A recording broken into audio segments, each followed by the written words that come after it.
like for a special service or something. It's going to be great. So I look forward to us getting that. So that has been a project that's been worked at for a while. You know, one of the most famous pictures in American history is a picture that a reporter shot at Times Square in New York City on the day when victory was claimed in Europe, VE Day.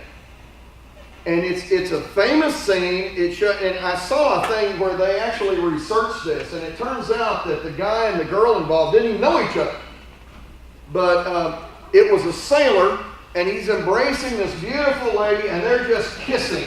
They're just kissing each other, and there's this gigantic crowd behind them. Everybody's cheering and screaming because they had just announced that we had achieved victory in Europe. And everybody, I'm sure that wasn't the only kiss that went out that day.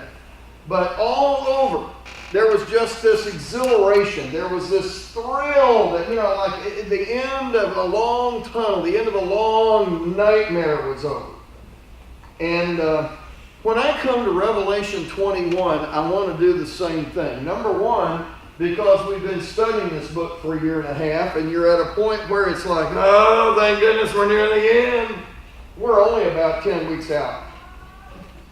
No, we're actually less than that. We're about a month out. But the beauty of Revelation 21 is that Revelation 21 and 22, well, let me read you a note here. All of Scripture since Genesis 3 has anticipated this moment. Every prophet in the Old Testament has prophesied toward this moment. The covenant with Abraham anticipated this moment. The covenant with David and his house anticipated this moment. Because in Genesis 3, all the wheels came off the wagon. The world spiraled into sin. Death was introduced. Pain was introduced. Suffering was introduced. Sin was introduced. And from Genesis 3 to Revelation 20, all we read about in greater or lesser form are the ongoing consequences of all of that sin. I mean, it's a mess. Everything in the Bible's a mess. Abraham's a liar. Jacob's a deceiver. David's an adulterer. Samson's an oversexed murderer. The kings lead the people astray. Nobody can keep the covenant. The covenant falls apart. Israel is shoved off into punishment, never to come back. Jesus comes to save the world. The Jews kill him. The disciples desert him. Every church in the New Testament is beset with problems. Then you come to Revelation. And you write to a new generation of churches, and they're all messed up. And so you start talking about, well, it's going to get worse before it gets better. The beast, the dragon is going to declare war on the woman. And he's going to declare war on the child of the woman, and he's going to pursue them, and he's going to persecute them. And then in the midst of the persecution of the church, there's going to be an outbreak of even worse things as the beast from the land emerges and the beast from the sea emerges and the false prophet comes forth and the whole world is led astray and the vile depravity of the human race is just going to be unleashed to get as bad as it can possibly get. And then Satan's going to come, he's going to gather all the nasties on the face of the earth together and they're going to make war on the people of God. And it's like, man, I'm depressed. You read Revelation, you get to where you want to just crawl in bed and come right and not wake up the next day. It's like, is it ever going to get better? And then finally, in chapter 20, it gets a little better. Because as we noticed in chapter 20, after this 1,000-year period of blessedness, whatever that is, however you choose to interpret that. Go where you want with it. All I know is when that ends, Satan will be released from the abyss. He will wreak his last few moments of havoc.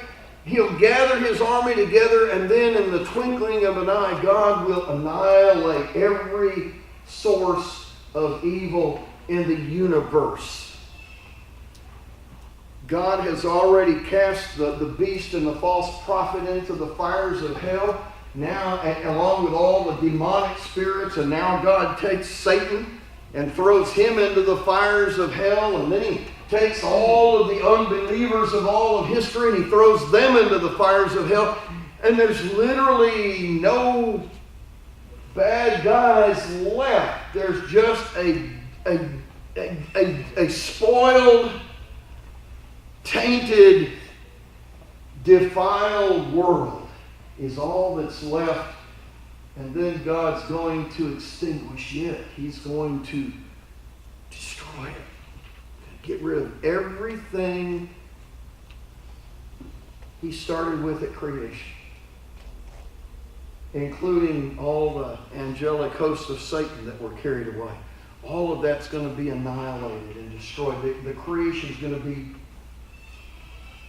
eliminated, gone.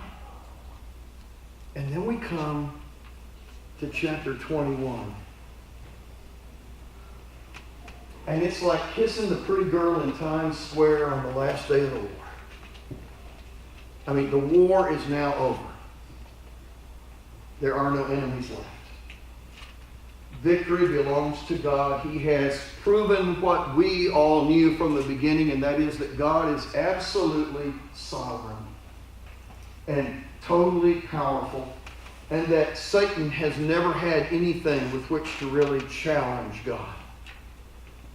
And with all the impressiveness of what Satan has been able to accomplish and is accomplishing even in our generation, it all comes to nothing as God just throws him aside like a rag.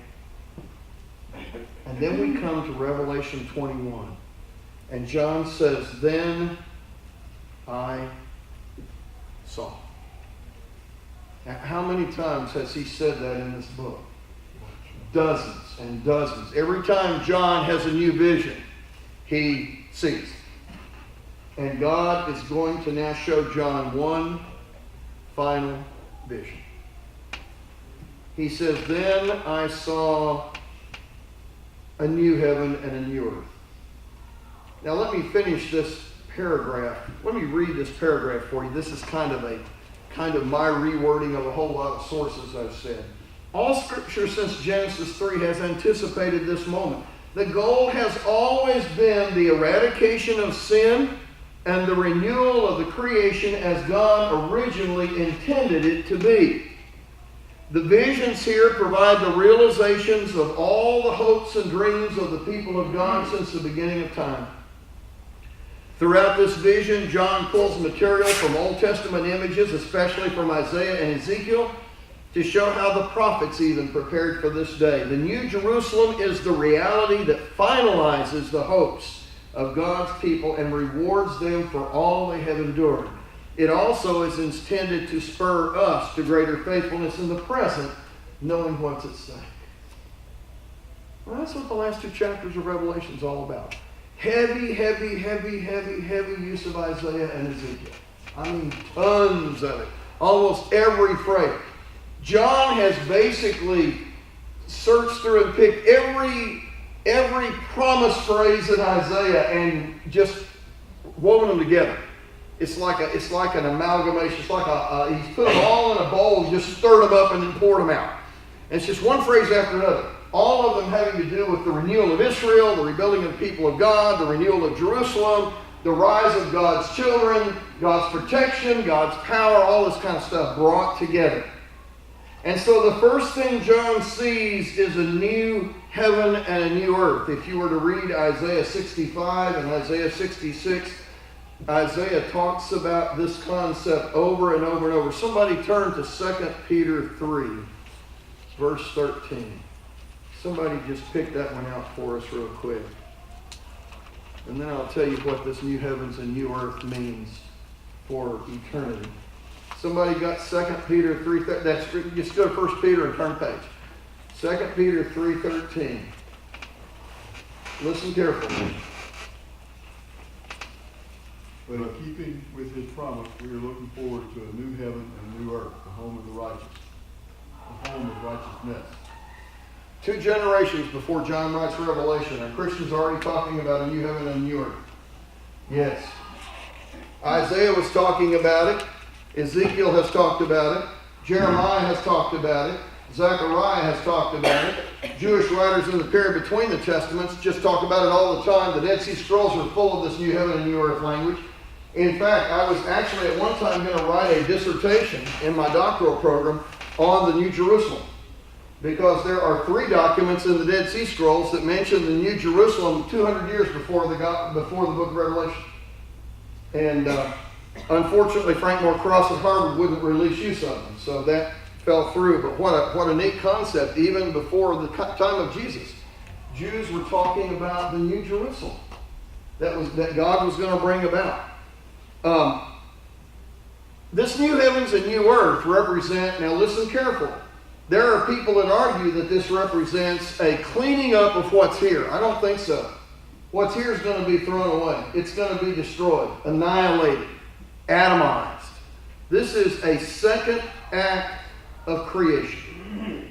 And the reason you have to do that is you have to replace the sin-damaged first creation with a new and sinless one.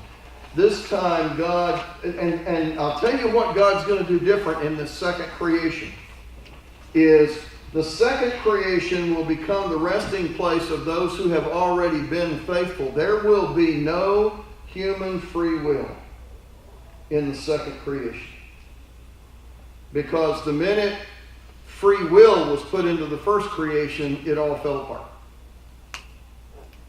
In the second creation, we will all be quasi-angelic beings in resurrected bodies designed exclusively for the praise of God. And so God is going to do, now is it going to be physical? I don't know. I can show you 100 sources on both sides of this question. Is this going to be an actual heaven and earth, or is it going to be a spiritual? I don't know. I know that it will involve some kind of existence beyond flesh and blood, because Jesus says flesh and blood won't live past the resurrection. In fact, to be resurrected, we have to be changed, don't we? Into immortal bodies, whatever that is. Somebody says, what is it? Well, you have to wait to find out. I have one major commentary I've read on this, and I love the way this guy approaches. He goes into all these ticky little issues about Revelation. Is it literally 1,000 years, or symbolically? He says, we'll have to wait to find out. Is it literally a physical place, or is it not? He says, we'll have to wait to find out. He says, my best guess is this is the case, but I'm not going to split the church over it. I'm not going to cast people out over it. Let's just make sure we get there, and then we can all share our amazement. Hey, I didn't realize it was going to be this way. That's great stuff. The new heavens and the new earth. The new creation is going to be a completely new reality. A new kind of existence. I have no idea what it is. But in this last part of Revelation, it's described as the new heavens and earth. It's described as the new Jerusalem brought down out of heaven. It's also described in language that gives you the impression it's like the new Eden. You go to chapter 22 and the description of heaven sounds like a ramped up description of Eden, the Garden of Eden. Except this time we get it right. He says there's a new heaven and new earth. Why? Because the first heaven and the first earth have passed away. They're gone. They're gone. They're eliminated. So the old order is going to be completely replaced. Mark 13, verse 31. Anybody got a Bible that's got the Gospel of Mark in it? Mark 13, verse 31. Hold up your hand when you have it, and I'll let you read it. Mark 13, 31. What does Jesus himself say? Mark 13. Yes. Mark, it's appropriate that you would read Mark. Heaven and earth will pass away, but my words will never pass away. Heaven and earth will what? Pass away. Pass away. What does he say here? He says, for the first heaven and the first earth had passed away. It's almost like this guy's heard Jesus.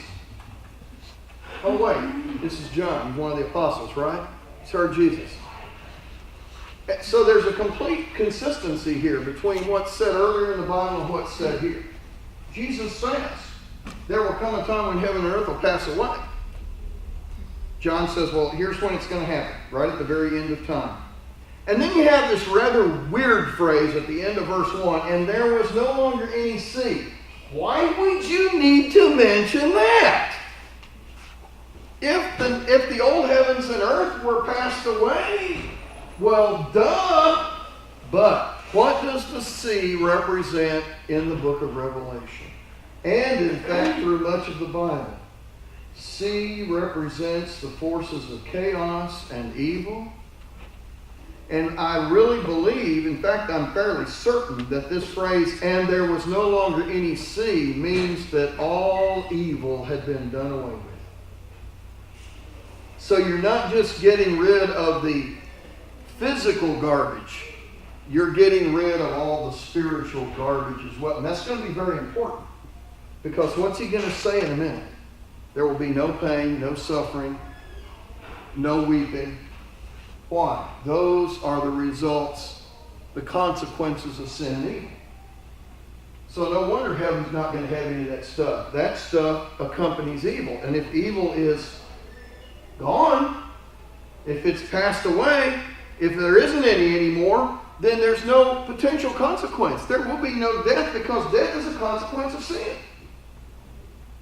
There will be no grief and suffering done because when sin is gone, there will be nothing to be grieving about.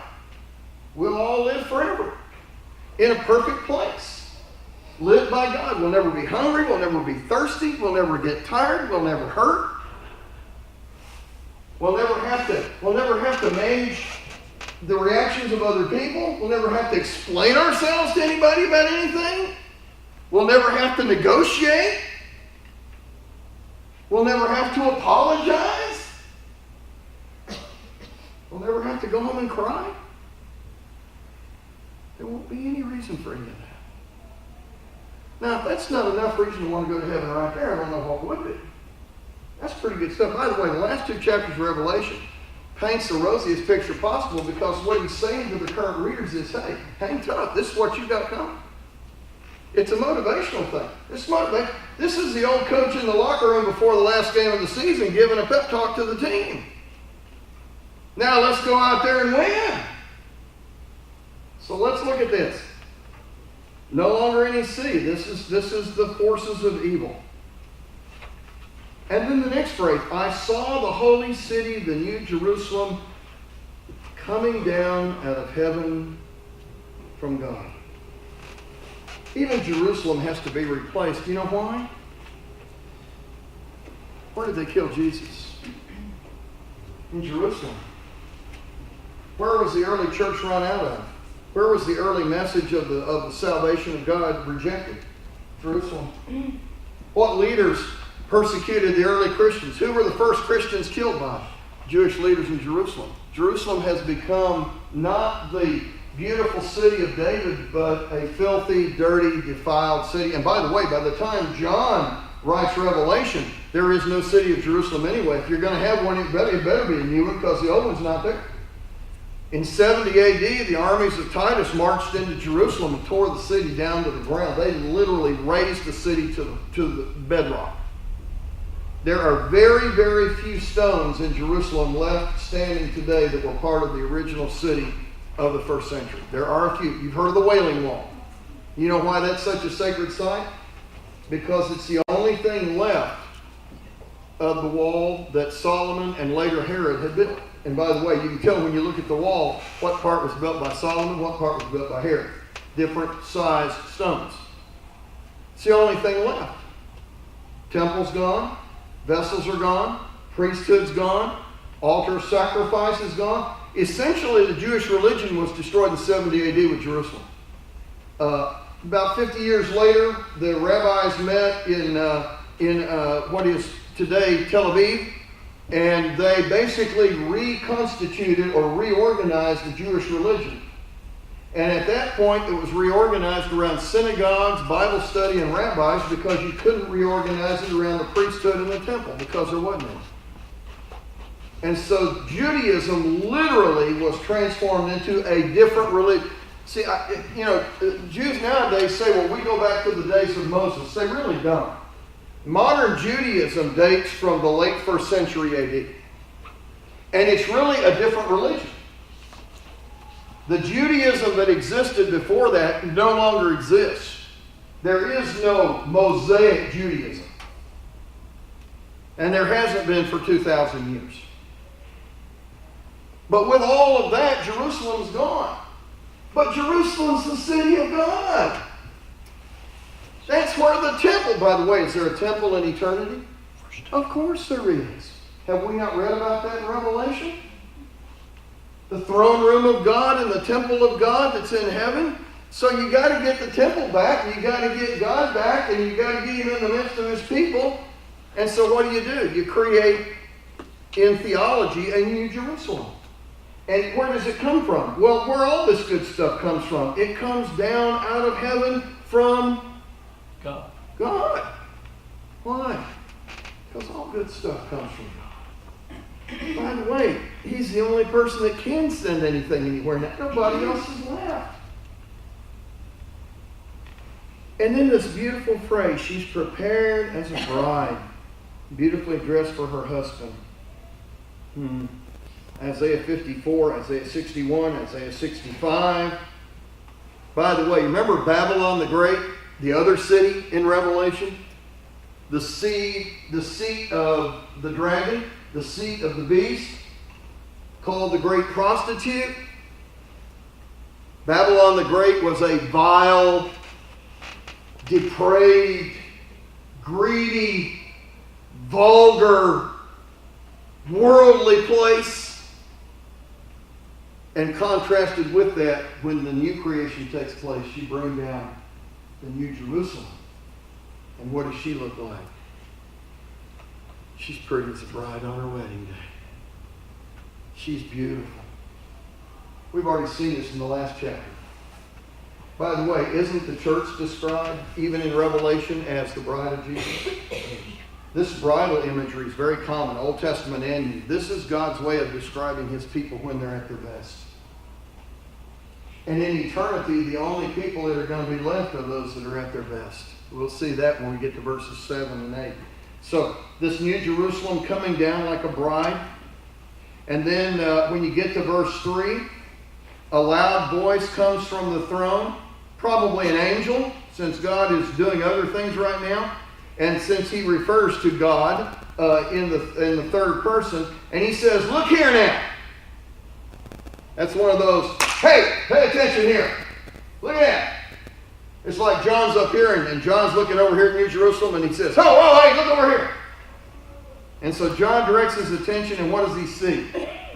He says God's dwelling place is now among the people and he will dwell with them. Hey, that's the Shekinah. I did not say a dirty word. In the Old Testament, the most sacred concept in the Old Testament is the Shekinah of God, the glorious presence of God, the Shekinah. You walk into any synagogue and ask a good Jew, tell me about the Shekinah, you're going to get a whole lecture. The Shekinah is the presence of God. You remember when the tabernacle was built and they first dedicated it, and it says that remember the pillar of fire that led the people at night and the pillar of smoke that led them in the wilderness during the day? The Shekinah of God. The holy, sacred presence of God himself among men.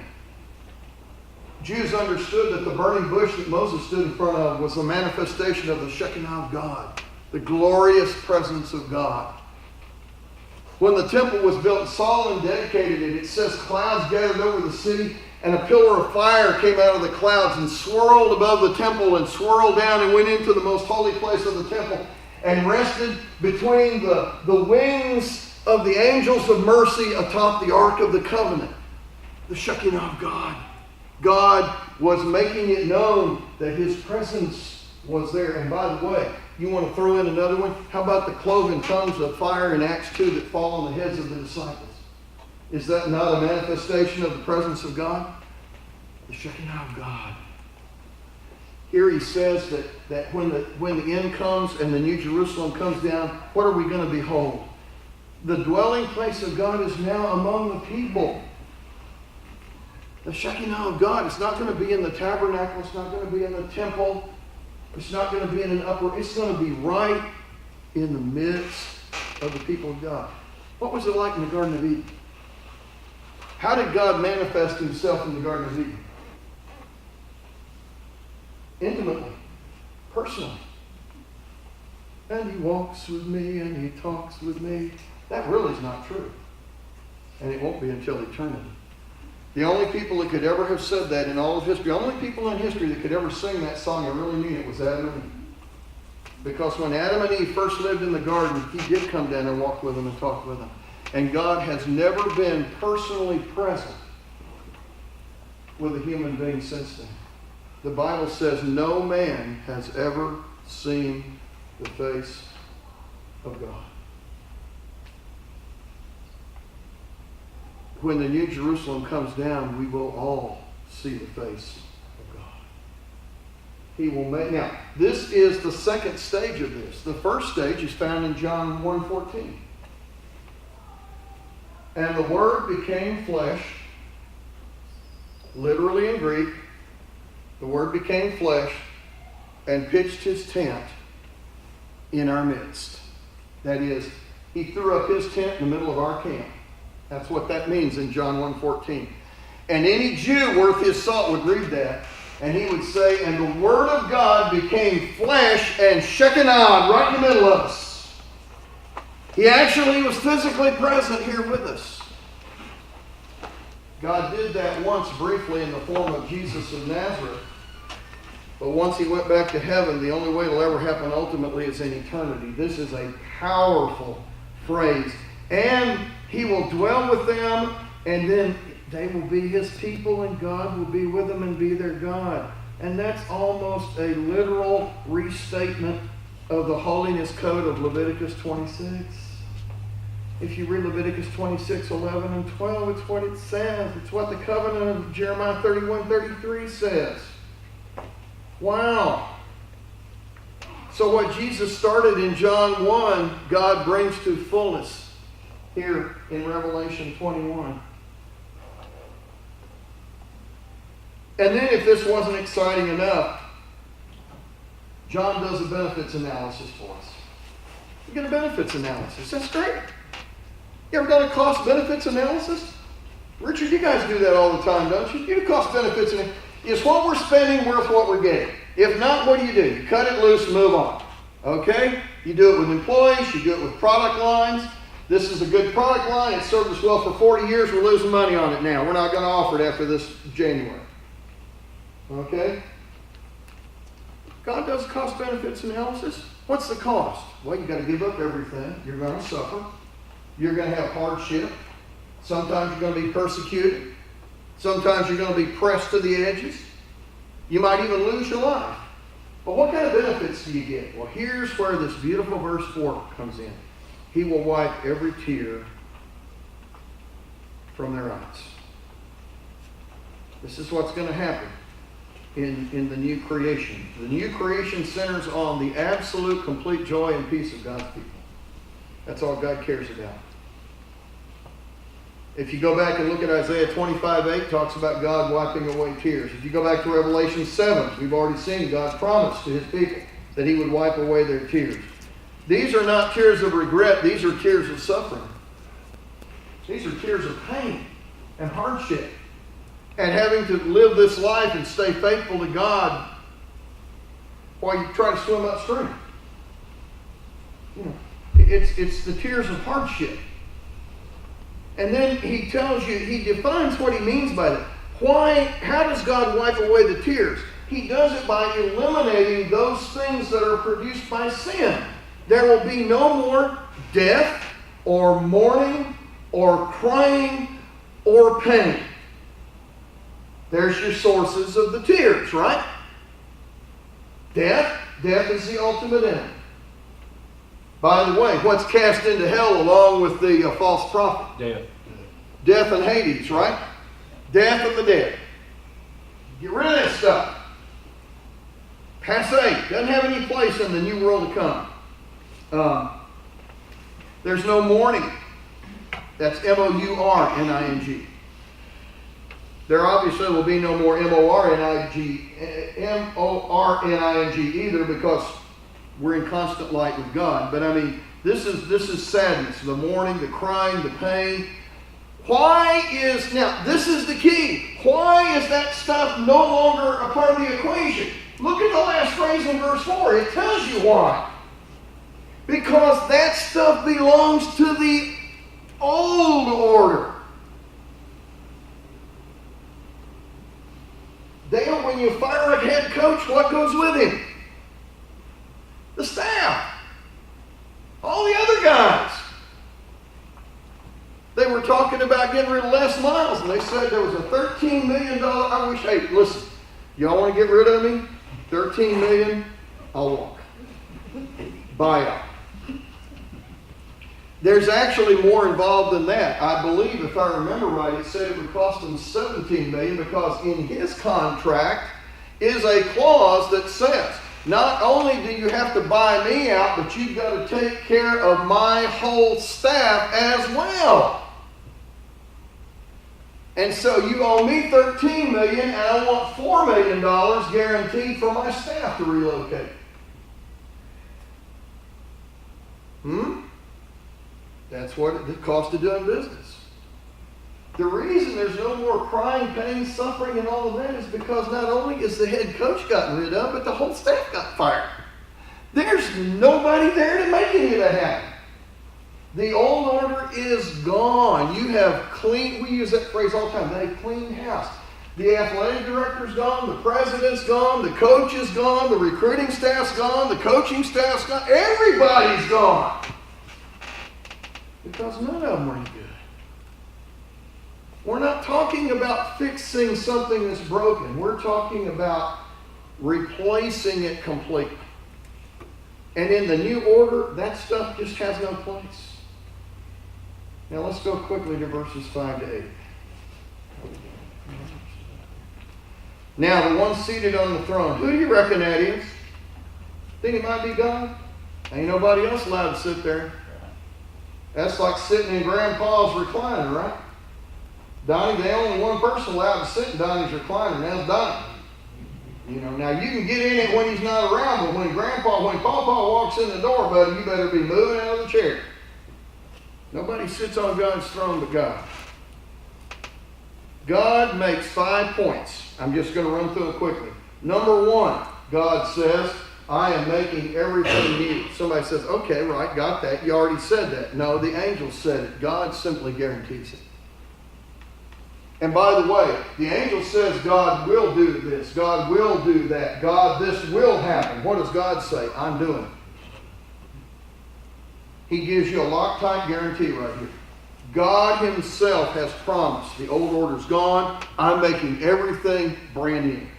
That's number 1 guarantee. It's a summary of the last 4 verses. Again, language from Isaiah. We won't go into the details. The second point that is made by God is he tells John to do what? Write it down. Why do you write it down? If you write it down, it's like there's absolute proof that it's there now. It kind of locks it in. It's kind of like, you know, the judicial decree is not legally binding until the judge actually signs it. The marriage license is not valid until I sign it and the clerk files it.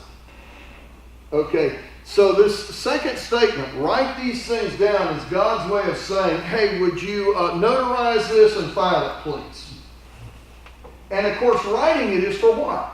For that generation of the church, so that they and us, we can read this. We know it's true. Because not only did God say it, John's written it down for us. We know God said it. So it's a double guarantee here. That's the second thing. Verse 6 is the third point.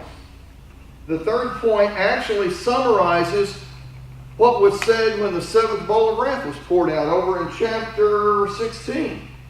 What does God say? I'm done. Jesus started that when he said it's finished, right? But it's not really over till, like old boy said, it's not really over till it's over. When that yogi that said that, Yogi Berra, it's not over until it's over. Brilliant, man. And it's not really over until it's over. And in this case, Satan's been thrown away. All the evil's gone. New heavens and new earth. God says, it's done. It's a done deal. It's finished. It's over with. You know? The fourth thing God says is a repeat of chapter 1, verse 8. And it's interesting because what John does is he brackets the beginning and end of the book with the same phrase. God says what? I am the Alpha and the Omega, the beginning and the end. God says when the first creation took place, I was there, and when the last creation takes place, I'm going to be there too. I bracket the whole of human history. Nothing happens. Nothing, listen carefully, nothing happens outside the sovereignty of God. Nothing. And what a message that is for us in this generation, like it was for the church in that generation. What's God saying when he says, I'm the beginning and the end? He's saying, listen, church, you hang tough. I was there when it started. I'm going to be there when it gets wrapped up. You stay with me. You're in good shape. Because I got news for you, boys. Ain't nobody else on both ends of that. Nobody else is on both ends of human history. Only God. And what he's saying in a subtle kind of way is, and I pull the strings through the whole thing. I control every bit of that. He tells leaders all the way through the Old Testament, hey, the only reason you're there is because I've made you. When I'm done with you, I'll throw you away.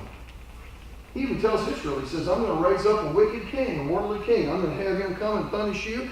And then when he's done punishing you, I'll take him out and I'll punish him. And guess what? He did. God controls the whole thing. And that's what Alpha, Omega, beginning and end says. And then this fifth point, the cost-benefit analysis comes back again. To the thirsty. Who are the thirsty? Those that want God. What does Jesus say? Blessed are those who hunger and thirst for righteousness, for they shall be. He says to the woman at the well, you drink out of my well, you'll never be thirsty again. This language is all over the New Testament. The thirsty here is not those that are thirsty. It's those that hunger and thirst to really be intimate with God permanently. And he says, to the thirsty I will give water without cost. Why? It's already been paid for. That's been paid for. So it's free water. And then, where's it going to come from? The spring of the water of life. It's in heaven. And he's going to talk more about that in the next chapter.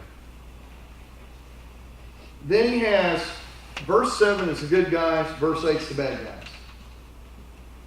Verse 7, to those who are victorious. How many times in the book of Revelation has he talked about those that have overcome and those who are victorious?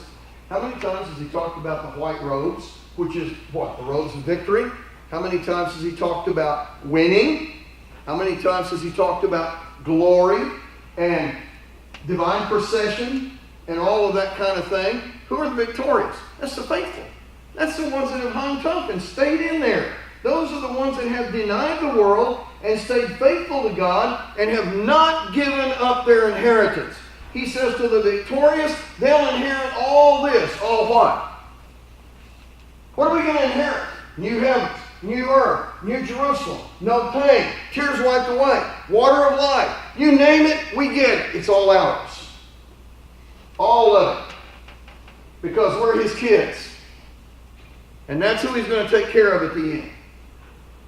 He says, and then he repeats this, and I'll be their God, and they'll be my kids. This is an intimate relationship. In the Bible, the family relationship is the most intimate and intense of all relationships. God says, I'm going to be their daddies. I'm going to be their daddy, and they're going to be my kids. And this fulfills the promise of David when God says, you're my son. Today have I begotten you. We all become sons and daughters of God. Not spiritually, but literally. As we enter the new heavens and new earth with him. And then you have this last phrase. But the cowardly, the unbelieving, the vile, the murderers, the sexually immoral, those who practice magic arts, idolaters, and all liars will be consigned to the fiery lake of burning sulphur. They're going to go to hell like Satan. This is the second death. These are the bad guys. I want you to notice something in this list. The unbelieving. Well, that's the world, right? That's worldly people. How about the vile? Worldly people? How about murderers? Worldly people. Sexually immoral? Worldly people. Practicers of magic arts? Worldly people. Idol worshippers? Worldly people. Liars? Worldly people. Look at the first word in that list. This is a typical list, by the way. These are called vice codes in the ancient world. The Stoics used them, the Cynics used them. They're found all over the New Testament. You have this list. And the sins of the flesh are manifest. Da, da, da, da, da, da, da. And the fruits of the Spirit are da, da, da, and you have the list. You got these lists all over the place. This is another one. You know what's weird to me? The first name in the list is the word cowardly. And it doesn't fit. You mean like if you were in war and you ran the other way, then God's going to send you to hell for that? I think that's what he's talking about.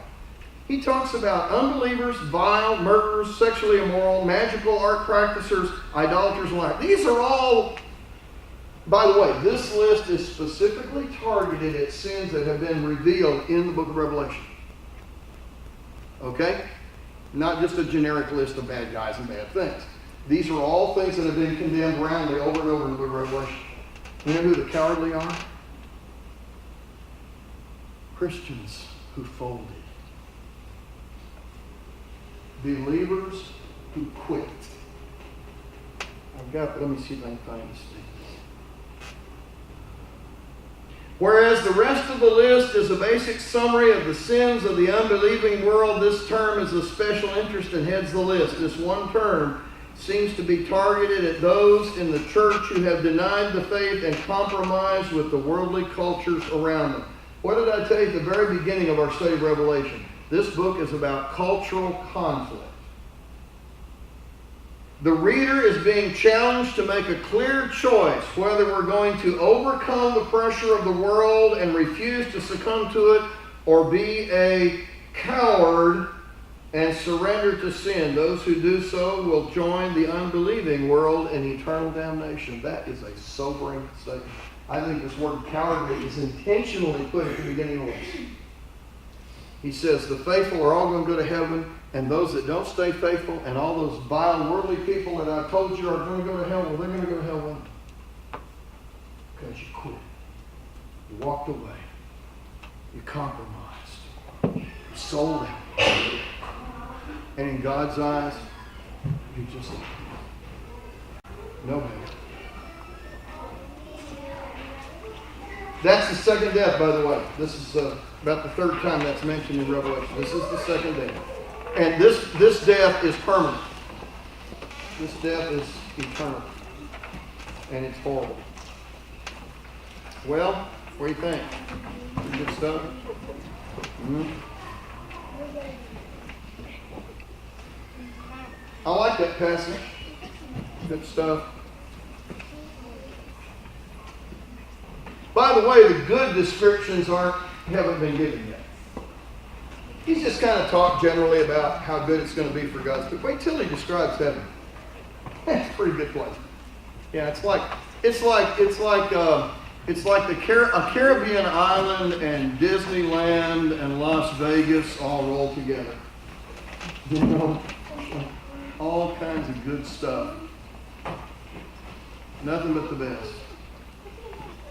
Everybody gets the presidential suite. Free meals. Anything else you want. Fabulous. Well, that's Revelation 21, 1-8. We're getting near the end here. We're wrapping it up. And let's let John have time to finish his descriptions because there's much more time. Thanks for being with us tonight.